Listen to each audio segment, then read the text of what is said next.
لا إله إلا الله محمد رسول الله عليه خير الخلق وآله والأحبة.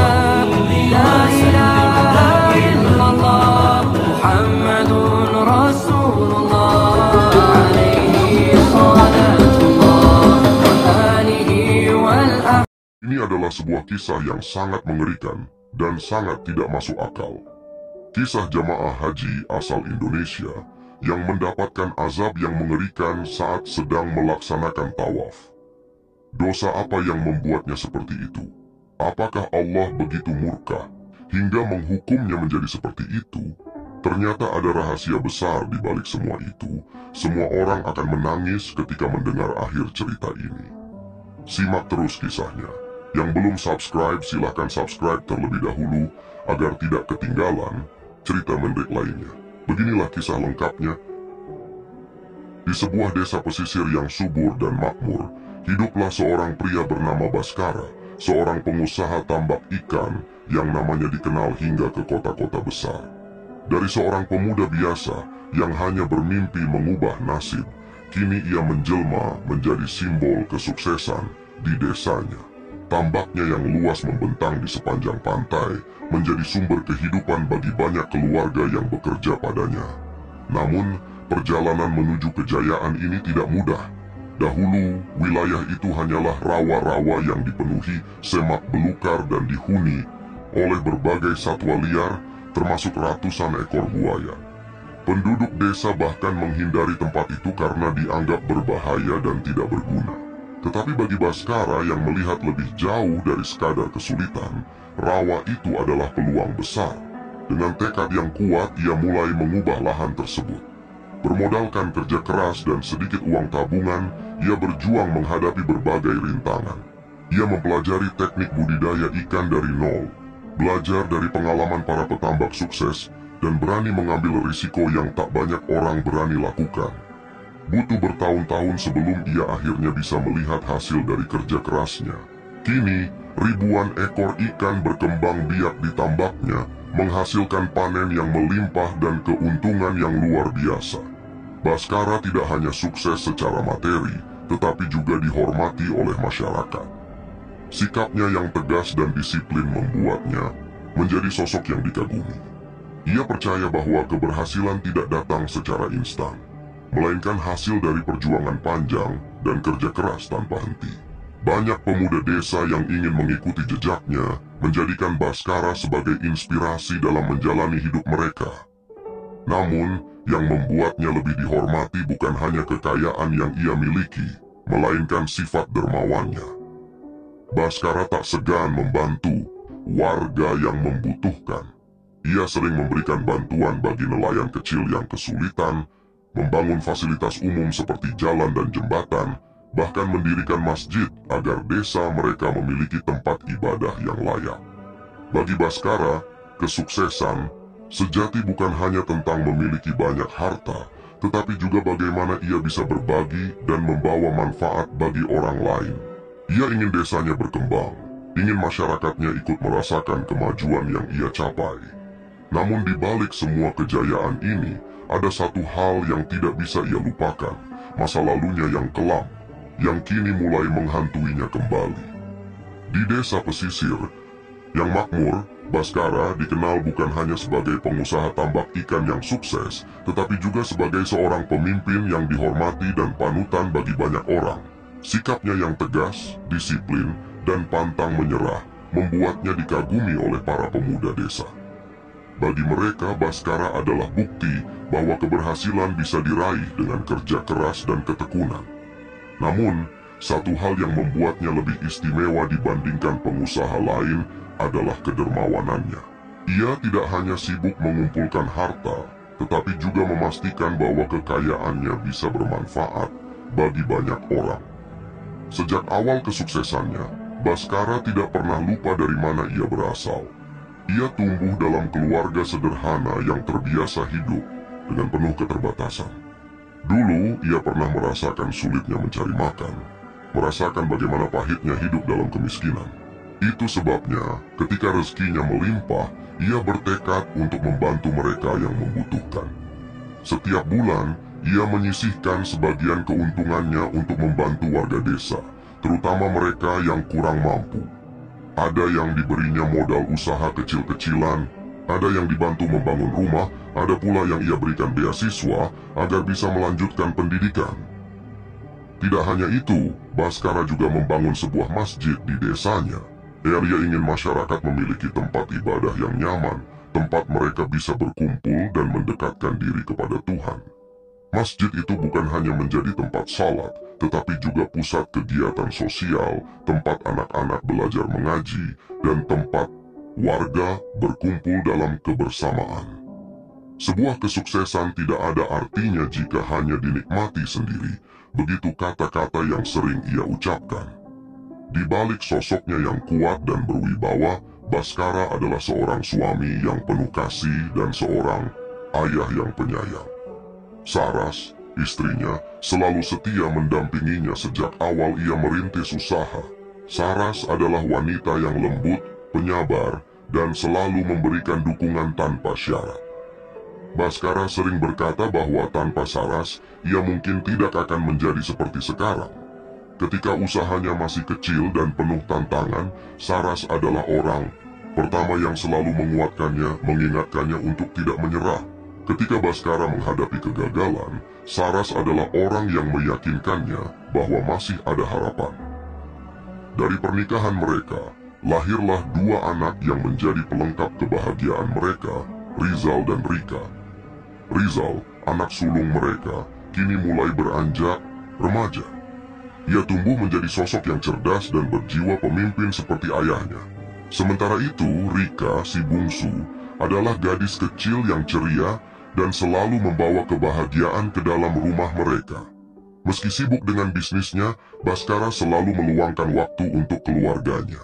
Setiap sore, ia menyempatkan diri untuk berbincang dengan anak-anaknya. Ia sering bercerita tentang perjuangannya dalam membangun tambak, mengajarkan mereka arti kerja keras, kejujuran, dan tanggung jawab. Kesuksesan tidak hanya diukur dari seberapa banyak harta yang kita miliki, tetapi dari seberapa bahagia keluarga kita. Itulah prinsip yang selalu dipegangnya. Bagi Baskara, kebahagiaan bukan hanya tentang memiliki tambak yang luas dan harta yang melimpah.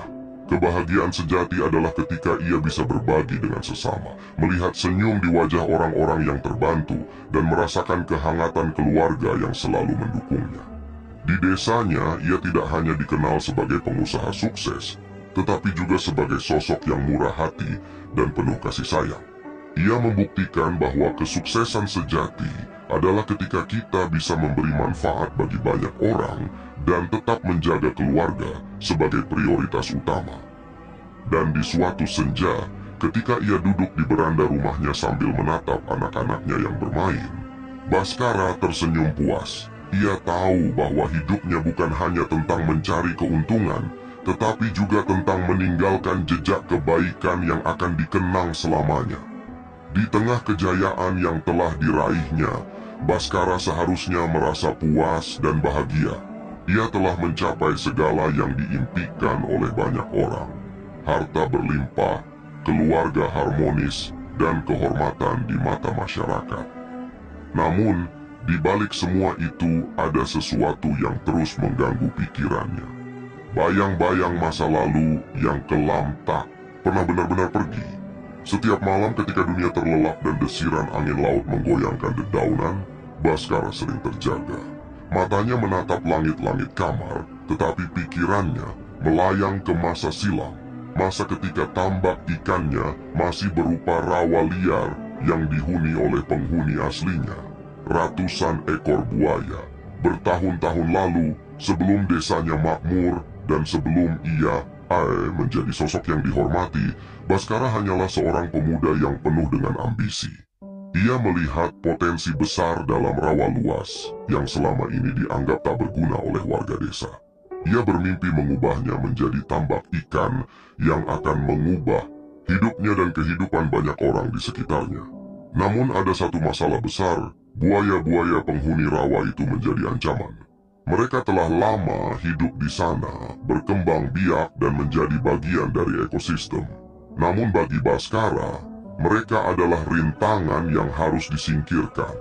Maka, dengan akal bulus dan hati yang dingin, ia menemukan cara untuk menyingkirkan mereka tanpa harus berhadapan langsung.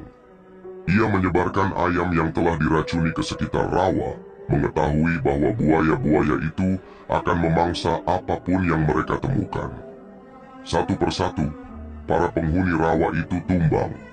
Tak berdaya, tubuh mereka menggeliat, kesakitan sebelum akhirnya mati. Dalam waktu singkat, rawa itu menjadi sunyi.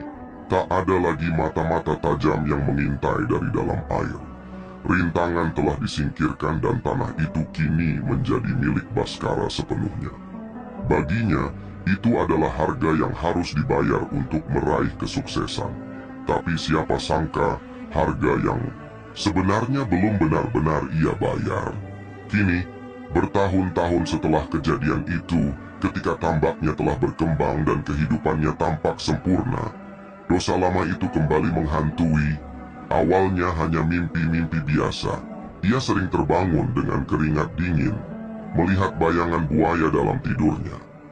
Ia mencoba mengabaikan, menganggapnya sekadar ilusi akibat rasa lelah. Namun, semakin lama, mimpi-mimpi itu menjadi semakin nyata. Suatu malam, ia bermimpi berdiri di tepi tambaknya, melihat air yang tenang, tapi tiba-tiba dari dalam air yang gelap, mata-mata merah menyala mulai bermunculan. Puluhan, bahkan ratusan pasang mata menatapnya penuh kebencian. Dan dari dalam air terdengar suara berbisik, menyeramkan, namun jelas di telinganya, "Kami belum pergi." Bhaskara terbangun dengan napas tersengal. Ia merasakan jantungnya berdegup kencang, seolah-olah ada sesuatu yang benar-benar mengawasinya dari kegelapan. Tanda-tanda yang mengganggu. Seiring berjalannya waktu, gangguan itu semakin nyata. Ikan-ikan di tambaknya tiba-tiba mati tanpa sebab. Para pekerja mulai bercerita tentang suara-suara aneh di malam hari. Mereka mendengar desisan dan suara air beriak, seperti ada sesuatu yang bergerak di dalamnya. Rizal, anaknya yang sulung, mulai mengalami mimpi yang sama. Ia menceritakan kepada ayahnya bahwa ia bermimpi melihat buaya-buaya besar mengelilingi rumah mereka dengan tatapan yang tajam dan mengancam. Bhaskara mulai merasa tidak tenang. Apakah ini hanya kebetulan? Atau memang ada sesuatu yang datang untuk menagih balasan?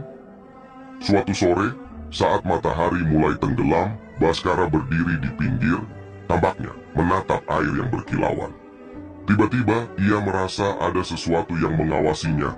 Ia menoleh ke kanan, ke kiri. Tak ada siapa-siapa, hanya desiran angin dan suara air yang tenang. Namun ketika ia menundukkan kepala untuk melihat pantulan dirinya di permukaan air, sesuatu yang mengerikan terjadi. Bayangan yang ia lihat di air, bukan dirinya sendiri. Itu adalah sosok dengan mata reptil yang menyala dan kulit bersisik. Bhaskara tersentak mundur, tubuhnya bergetar hebat. Bayangan itu tersenyum kepadanya, dan saat ia berkedip, bayangan itu menghilang, meninggalkan air yang kembali tenang. Keberangkatan Bhaskara dan istrinya, Saras, ke Tanah Suci seharusnya menjadi perjalanan spiritual yang penuh keberkahan. Sejak muda, Bhaskara telah memimpikan saat di mana ia bisa menunaikan ibadah haji, berdiri di hadapan Ka'bah, dan memohon ampunan kepada Sang Pencipta. Kini, setelah bertahun-tahun bekerja keras, saat itu akhirnya tiba. Seluruh warga desa mengiringi keberangkatan mereka dengan doa. Sebagai pengusaha tambak ikan yang sukses dan seorang dermawan yang sering membantu sesama, Bhaskara dihormati banyak orang. Mereka percaya bahwa perjalanannya ke Mekah adalah bukti bahwa Allah telah memberkahi kehidupannya. Namun, tak ada yang tahu bahwa dalam hati kecilnya ada sesuatu yang membuatnya gelisah. Dosa masa lalunya kembali berputar dalam pikirannya. Di dalam pesawat menuju Arab Saudi, Bhaskara duduk diam sambil menggenggam tasbih di tangannya. Saras menyadari kegelisahan suaminya. "Apa yang kau pikirkan?" tanya Saras lembut. Baskara menghela napas panjang. Ia mencoba tersenyum, tapi senyum itu terasa dipaksakan. "Tidak ada, aku hanya sedikit tegang," jawabnya. Namun, dalam hatinya, ia medisi sesuatu yang buruk akan terjadi. Sesampainya di Mekkah, Baskara dan Saras mulai menjalankan rangkaian ibadah dengan khusyuk. Mereka berdua melaksanakan tawaf mengelilingi Ka'bah, berdoa di Hijr Ismail, dan minum air Zam-Zam. Namun, setiap kali Baskara berusaha memanjatkan doa, pikirannya selalu kembali ke rawa yang telah ia hancurkan. Di malam pertama di hotel, ia terbangun karena mimpi buruk. Dalam mimpinya, ia berdiri di tengah gurun pasir yang luas. Dari kejauhan, seekor buaya raksasa muncul dari balik bukit pasir dan merayap perlahan ke arahnya. Matanya merah menyala, penuh dengan kebencian. "Kau telah mengambil nyawa kami." Suara menggelegar terdengar di sekelilingnya. Baskara terbangun dengan tubuh bersimbah keringat. Dadanya naik turun, napasnya memburu. Ia melihat ke samping, Saras masih terlelap. Ia memegang dadanya dan beristighfar, mencoba menenangkan dirinya. Namun, malam berikutnya, mimpi itu kembali datang. Kali ini, ia melihat dirinya sendiri berdiri di tengah rawa yang kini menjadi tambaknya. Airnya berubah menjadi merah darah, dan dari dalam air, ratusan buaya bermunculan, menatapnya dengan mata penuh dendam. Baskara semakin gelisah. Ia mencoba mengabaikan mimpi-mimpi itu, tetapi semakin hari, ia merasa tubuhnya semakin lemah. Puncak dari segala kegelisahannya terjadi pada hari ketiga di Mekkah. Hari itu, Baskara dan Saras kembali ke Masjidil Haram untuk melaksanakan tawaf sunnah.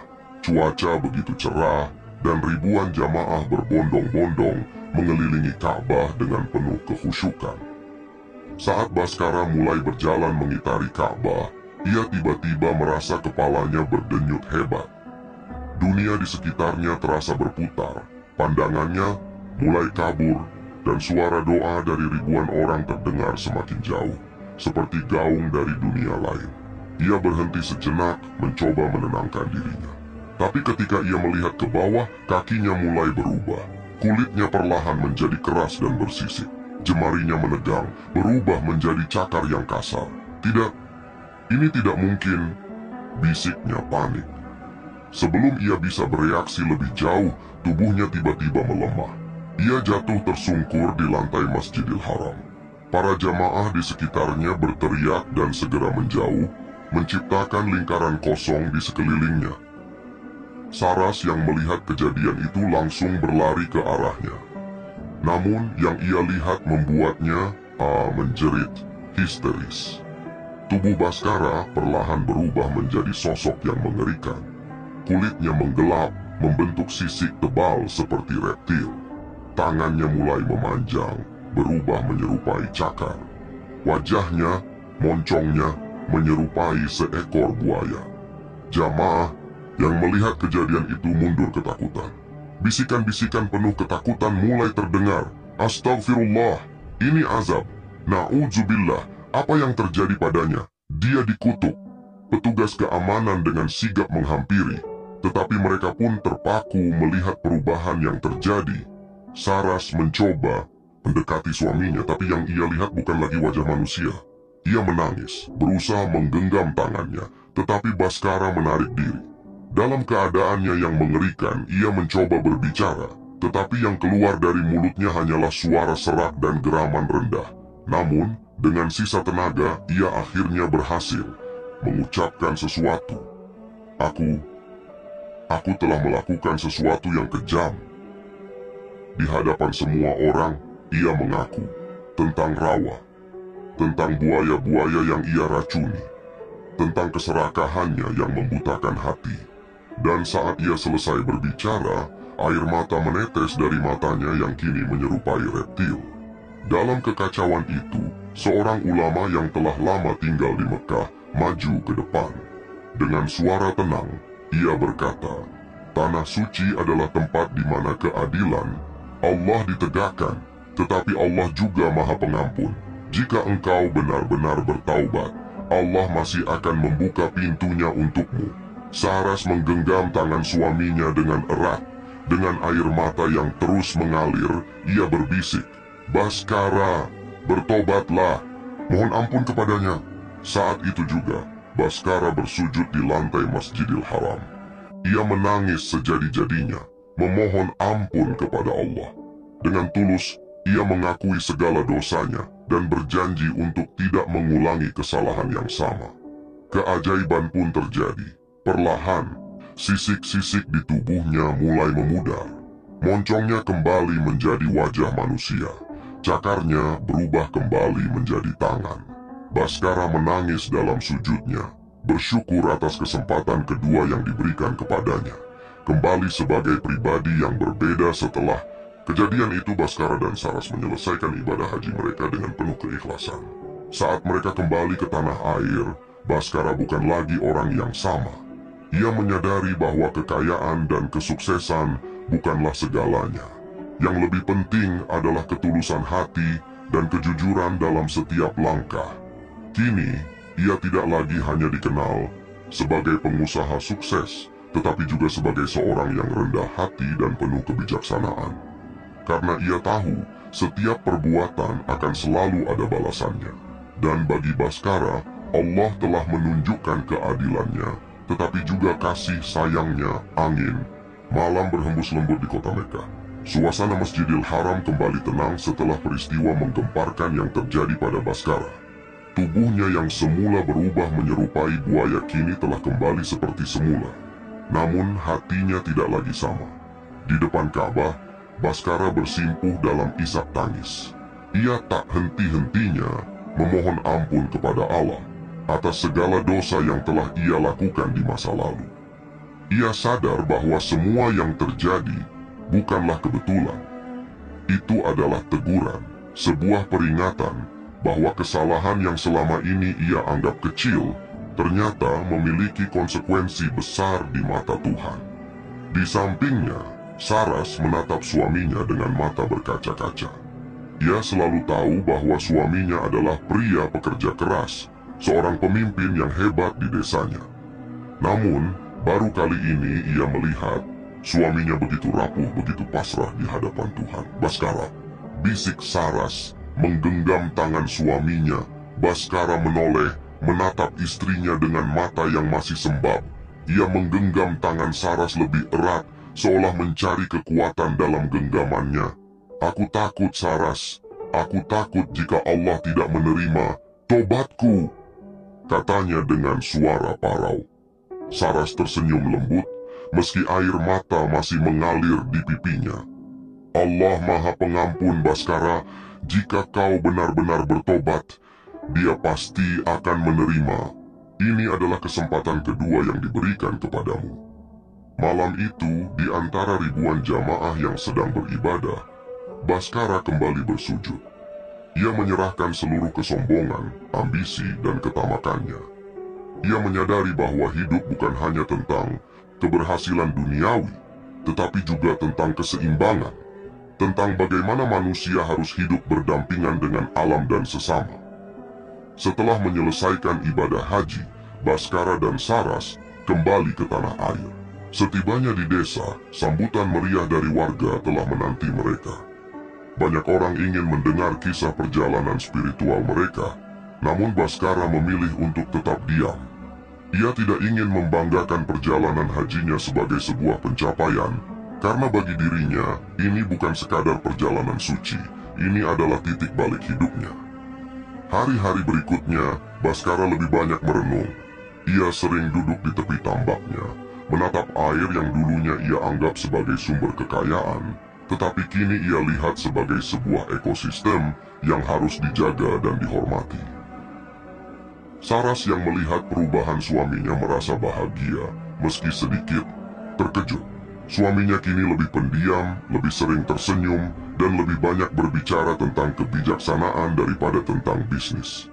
Suatu pagi, Baskara memanggil Rizal dan Rika, kedua anaknya, ke tepi tambak. Ayah ingin kalian melihat sesuatu. Katanya, Rizal dan Rika mengikuti ayah mereka, penasaran dengan apa yang ingin ditunjukkan. Sesampainya di tepi tambak, Baskara menunjukkan sesuatu yang membuat mereka terkejut.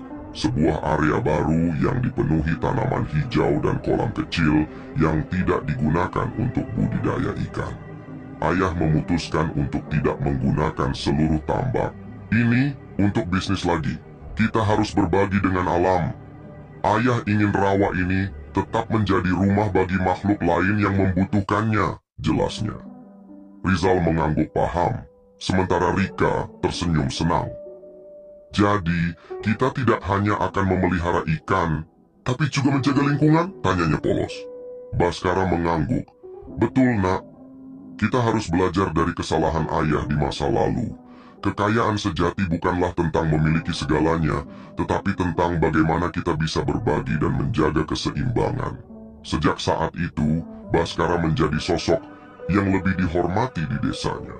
Bukan karena kekayaannya, tetapi karena kebijaksanaannya. Ia mulai mengajarkan kepada para pemuda tentang pentingnya menjaga lingkungan, tentang bagaimana keserakahan dapat membawa kehancuran, dan bagaimana manusia harus hidup berdampingan dengan alam. Ia juga lebih aktif dalam kegiatan sosial. Sebagian besar keuntungannya kini disumbangkan untuk membangun fasilitas umum, membantu petani, dan menyekolahkan anak-anak yang kurang mampu. Namun, Baskara tidak pernah melupakan dosa lamanya.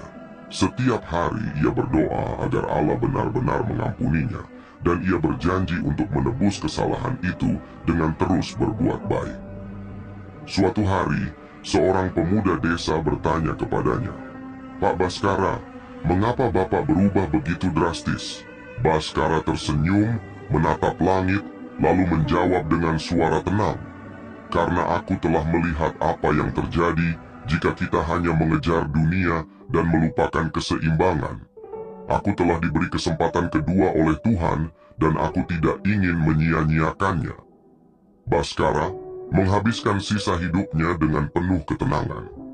Ia tidak lagi mencari kekayaan, tetapi mencari makna dalam setiap perbuatannya.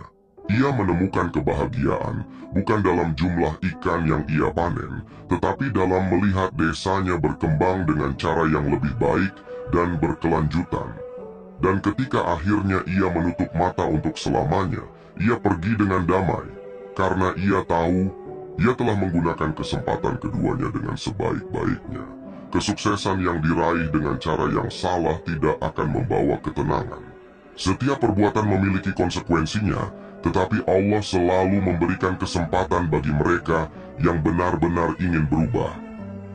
Tobat bukan hanya sekadar kata-kata, tetapi juga tindakan nyata untuk menebus kesalahan dan menjadi pribadi yang lebih baik. Karena pada akhirnya, bukan seberapa banyak harta yang kita miliki yang akan diingat orang, tetapi seberapa besar kebaikan yang kita tinggalkan.